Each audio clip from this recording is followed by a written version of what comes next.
On New Year's Eve, my parents shot down my proposal, saying you don't earn our family name. I always believed my parents hated me because I was a disappointment. But the real reason, whispered years later from a hospital bed, was a secret so dark it still chills me to the bone. It was New Year's Eve, the air thick with the scent of pine and false cheer. My hand trembled slightly in David's, my heart hammering a frantic rhythm as we stood in my childhood home, a place that was supposed to be my safe haven, my family's heart. We picked this moment, New Year's Eve, hoping the holiday spirit would make them open. David's fingers tightened around mine, a silent plea for courage. I cleared my throat, forcing the words out. Joyce, Richard, Emily, I began, my voice betraying none of the nerves turning inside me. David and I, we have some news.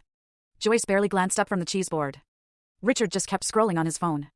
Only my younger sister, Emily, even bothered to look my way, though her expression was more curious than truly invested. We're engaged. I blurted, a genuine smile finally breaking through.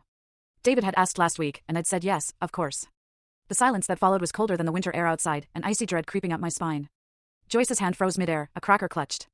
Richard finally lifted his eyes, but instead of joy, or even surprise, his face twisted into something I could only describe as pure disgust. Absolutely not, Joyce said, flat as a board. I blinked. What? You heard me. She set the cheese knife down, the click against the marble counter unnaturally loud. This is completely inappropriate. Frankly, it's disrespectful. David's grip on my hand tightened, a warning. I don't understand, he said, his voice laced with confusion. You don't deserve to carry our name, Richard interrupted, his voice chillingly cold, perfectly measured. Emily should marry first. She's the one who's made us proud, who's lived up to our expectations. His words hit me like a punch to the gut. 28 years. That's how long I'd been trying to earn their approval.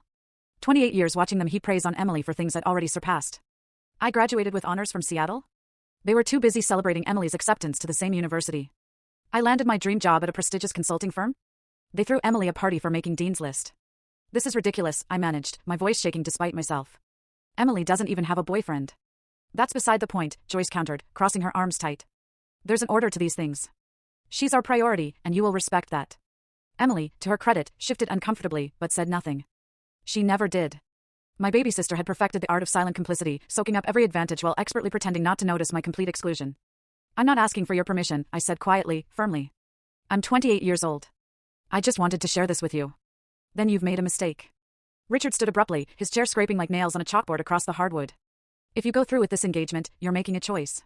Don't expect us to be part of your life anymore. The ultimatum hung heavy in the air, thick and suffocating. I looked at David, his jaw clenched so tight I could see the muscle twitch.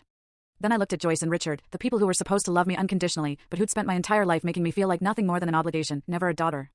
Fine, I heard myself say, the word a whisper of shattered hope. If that's truly how you want it. I walked out of that house with David that night, leaving behind not just an argument, but a family I no longer recognized. Did I make the right choice that night? Bottom left of screen, click full story.